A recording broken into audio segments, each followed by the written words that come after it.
Coronavirus may lead to worst global recession since Great Depression, IMF. The International Monetary Fund predicted the Great Lockdown recession would be the steepest in almost a century and warned the world economy's contraction and recovery would be worse than anticipated if the coronavirus lingers or returns. In its first World Economic Outlook report since the spread of the coronavirus and subsequent freezing of major economies, the IMF estimated on Tuesday that the cumulative loss in global GDP this year and next could be about $9 trillion, bigger than the economies of Japan and Germany combined, IMF chief economist Gita Gopinath said. This is a crisis like no other, which means there is substantial uncertainty on the impact it will have on people's lives and livelihoods, Gopinath said in an online briefing.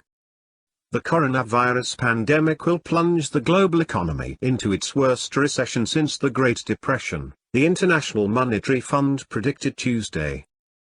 The fund expects the world economy to contract by 3% in 2020 as measures meant to stop the virus freeze economic activity around the world.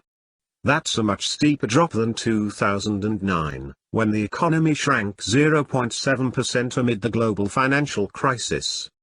The Great Lockdown, as one might call it, is projected to shrink global growth dramatically, IMF Economic Counselor Gita Gopinath said in the fund's 2020 World Economic Outlook.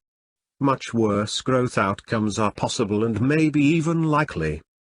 Experts have predicted a deep recession as lockdowns aimed at curbing the pandemic forced businesses around the world to close, shut consumers in their homes and put millions of people out of work.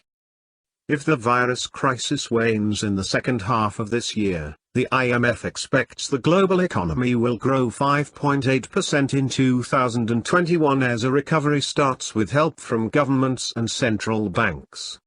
But there is extreme uncertainty about the forecast because the path of the virus crisis and its economic effects are tough to predict, according to IMF officials.